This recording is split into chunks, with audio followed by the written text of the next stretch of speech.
Trabajo de Soraya Elmorabit Kawa. ¿Sabías que la Francia medieval no era un país homogéneo, sino un verdadero mosaico cultural? Durante la Edad Media, el norte y el sur de Francia mostraban diferencias profundas que iban más allá del simple territorio.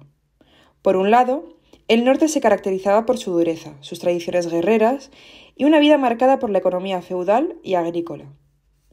Por otro, el sur, especialmente regiones como Occitania y Provenza, brillaba por su apertura al Mediterráneo, su riqueza comercial y un refinamiento cultural que se manifestaba en la moda, la poesía y las cortes.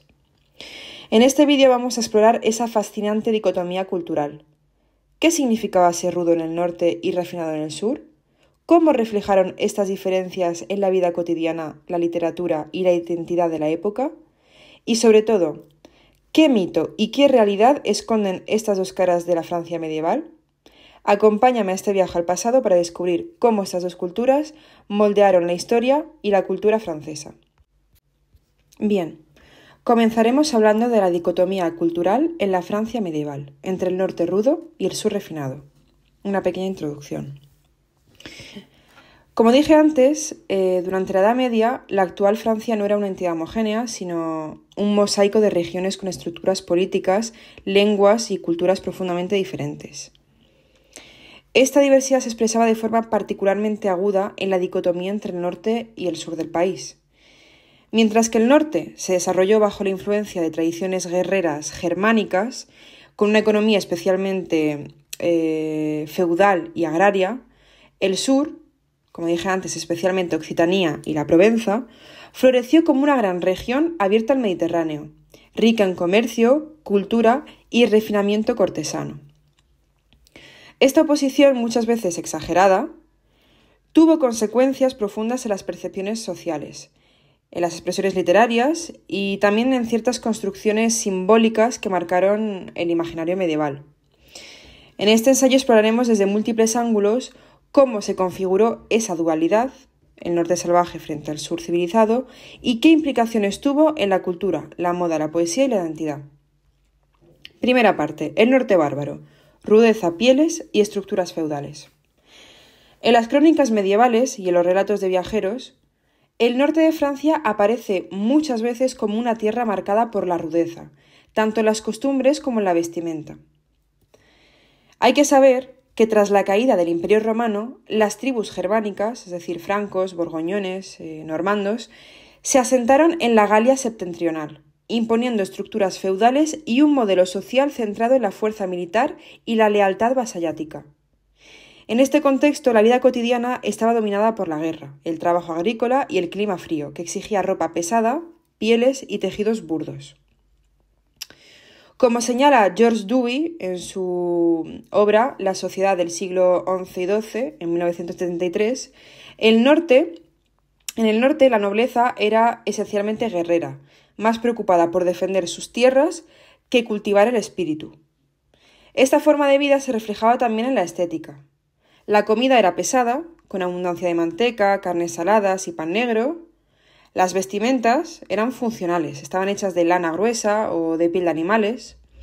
Incluso el lenguaje literario, el francien, se desarrolló más tarde que el occitano y claramente con menos sofisticación métrica. Estos elementos reforzaban un estereotipo que fue ganando fuerza. El norte era visto, incluso desde el sur, como una región menos civilizada, más primitiva y podemos decir cercana a la barbarie. Esta imagen se perpetuó incluso en la literatura.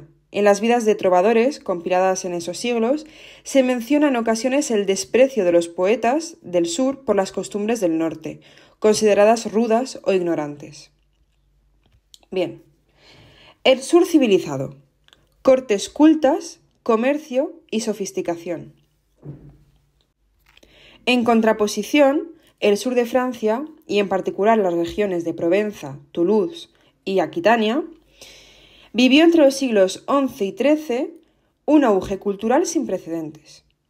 Beneficiándose de su cercanía con el Mediterráneo y de su herencia romana, estas regiones desarrollaron una aristocracia culta y urbana, volcada en el mecenazgo, el comercio y la diplomacia. De esto hablaremos más tarde. Ciudades como Montpellier o Narbona, eran centros de intercambio de especias, perfumes, tejidos finos y manuscritos griegos y árabes, importados a través de puertos como el de Marsella. En numerosos estudios se muestra cómo la moda en las cortes del sur se convirtió en un lenguaje simbólico.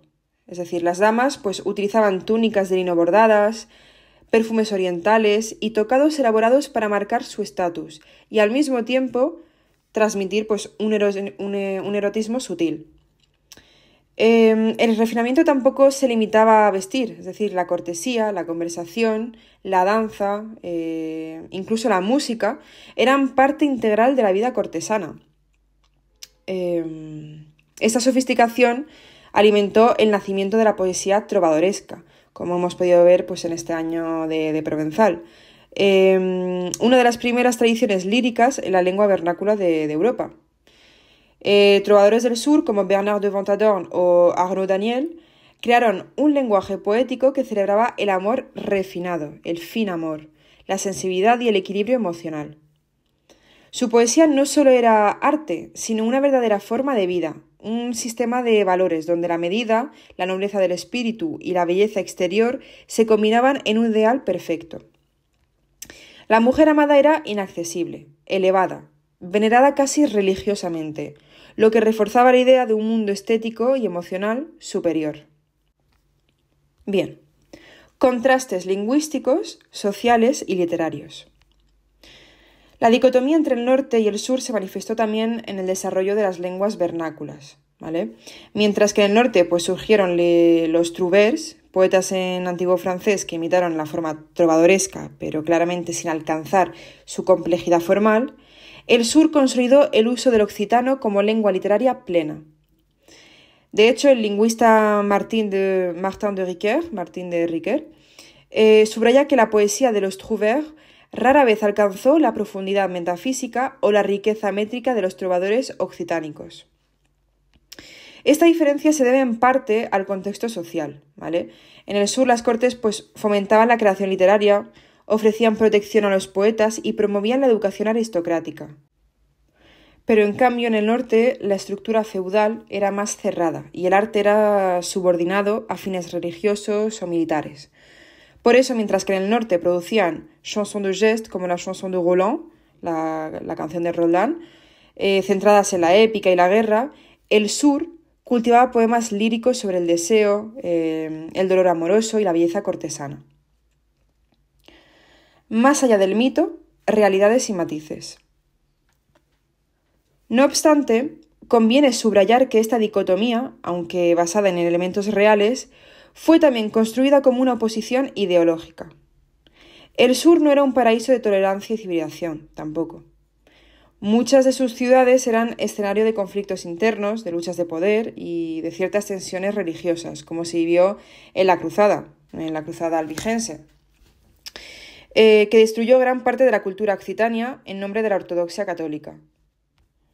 Por su parte, el norte también conoció manifestaciones culturales notables, como las catedrales góticas de Chartres o Amiens, el desarrollo de las universidades de París o de Reims y la consolidación del francés como lengua de Estado. Sin embargo, la percepción colectiva, la imagen del norte bárbaro y del sur refinado, persistió como una poderosa metáfora de los contrastes sociales culturales en la Francia medieval. Bien, también tenemos que saber que en esta idea influyó incluso en la historiografía posterior, que muchas veces retrató a la Occitania como una Arcadia perdida, un mundo ideal destruido por la intolerancia y el centralismo. Por lo tanto, podríamos concluir diciendo que la Francia medieval fue, sin duda, un territorio marcado por contrastes muy profundos y la oposición entre el norte rudo y el sur refinado. Y esto sintetiza muchas de las tensiones sociales, culturales y políticas de la época. Pero esta división no debe entenderse solo en términos superficiales o geográficos. Representa una compleja interacción de factores históricos, económicos y simbólicos. En el norte, la influencia germánica y la estructura feudal crearon una sociedad donde el poder se afirmaba a través de la fuerza militar y la defensa territorial, como lo dije antes. Ya dije también que estaba basado en la lealtad vasallática y en la autosuficiencia agrícola. Y esto configuró no solo la economía, sino también una estética de sobriedad y funcionalidad que se reflejaba pues, en la vestimenta, en la alimentación y hasta incluso en la mentalidad de la gente, de la vida cotidiana. Sin embargo, lejos de ser un mero reflejo de atraso, esta dureza también produjo formas culturales valiosas, como las epopeyas de los trovadores septentrionales, la arquitectura gótica y el nacimiento de las primeras universidades, que sentaron las bases del pensamiento europeo. Por su parte, el sur fue un crisol de influencias mediterráneas que promovieron un dinamismo cultural y económico extraordinario. Su apertura al comercio con el mundo árabe, bizantino y mediterráneo en general favoreció la circulación de ideas, productos y saberes que enriquecieron sus cortes y ciudades. Aquí, la poesía trovadoresca no solo fue un arte, sino un sistema de valores que elevaba el amor cortés y la nobleza espiritual, creando un ideal estético que aún hoy inspira la cultura occidental. Además, la riqueza comercial permitió el desarrollo de una burguesía urbana, que en algunos casos desafiaba el poder feudal y tradicional, marcando, digamos, un primer paso hacia la modernidad. Esta dicotomía también tuvo un impacto duradero en las lenguas y la literatura. Mientras que el occitano del sur desarrolló una tradición literaria rica y refinada, pues el francés del norte se consolidó más tarde con un enfoque diferente, más orientado a la épica y a la identidad nacional. Esta diferencia lingüística refleja no solo disparidades culturales, sino también procesos políticos de centralización y control, que con el tiempo favorecerían al norte en la construcción del Estado francés. No obstante, y aquí es donde viene un poco lo importante, es crucial destacar que la división norte-sur fue en parte una construcción ideológica y simbólica, que sirvió para reforzar identidades regionales y justificar ciertos discursos de poder. La idealización del sur como un oasis de cultura frente a un norte bárbaro simplifica y distorsiona también a veces realidades complejas. Las guerras, las tensiones religiosas, como la cruzada albigense, las desigualdades sociales, las múltiples formas de convivencia y conflicto, estuvieron presentes en ambas regiones. Por último, esta posición histórica sigue siendo un espejo útil para entender la diversidad cultural y los procesos de integración y conflicto en la Francia contemporánea. La tensión entre tradición y modernidad, entre centralización y regionalismo, y entre diferentes visiones del patrimonio cultural, encuentra raíces profundas en esta herencia medieval. Por eso, estudiar esta dicotomía no solo nos ayuda a comprender el pasado, sino que también nos invita a reflexionar sobre cómo las identidades se construyen y se transforman en el tiempo, y sobre la riqueza que aporta la convivencia de diferentes culturas dentro de un mismo territorio. En resumen, el contraste entre el norte rudo y el sur refinado no solo es un relato de diferencias superficiales, sino una puerta abierta para explorar las complejidades históricas que forjaron una Francia plural, dinámica y culturalmente vibrante. La riqueza de esa diversidad es una invitación constante a revisar nuestros propios prejuicios y a valorar la complejidad detrás de cualquier construcción cultural o histórica. Gracias.